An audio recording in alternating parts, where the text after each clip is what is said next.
US officials, meantime, say a ceasefire deal between Israel and Hamas could be close. Israel's Prime Minister Benjamin Netanyahu is in Washington. He's meeting with Donald Trump, and there's reportedly only one remaining issue blocking a deal.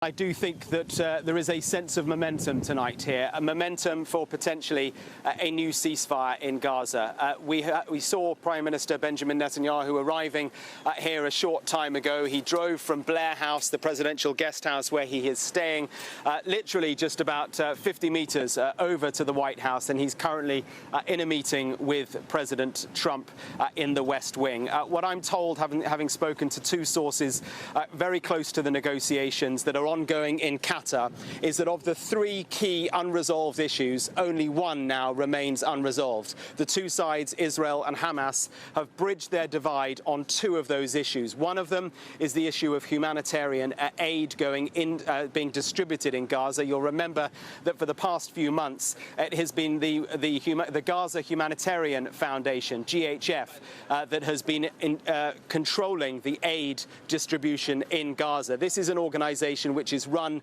and funded by the Americans and by the Israelis, and it has been the center of a huge amount of controversy and many deaths involving Palestinians as they try to get food. Now, what we understand is that as part of this ceasefire deal, the GHF will no longer be allowed to operate in much of Gaza from where the IDF withdraws.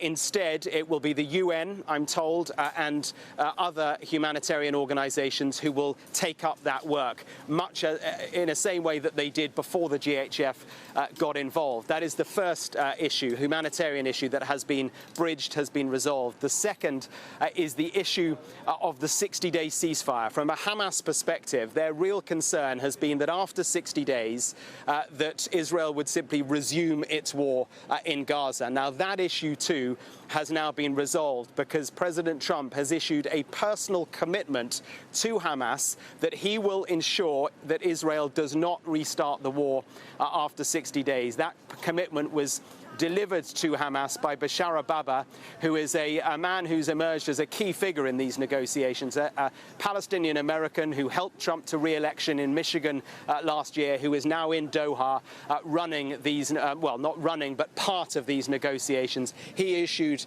the commitment from Trump to Hamas on that issue. The one unresolved issue, and it is absolutely key, is the presence of the IDF, the Israeli Defense Forces, in Gaza. Where do they redeploy to? Do they pull out altogether?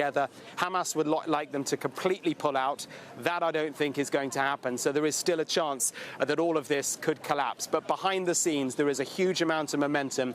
And crucially, the two sides have agreed on a process of hostage release and prisoner release, Palestinian prisoners from Israel, hostages from Israeli hostages from Gaza as well. So a lot of momentum and a very important meeting ongoing now at the White House.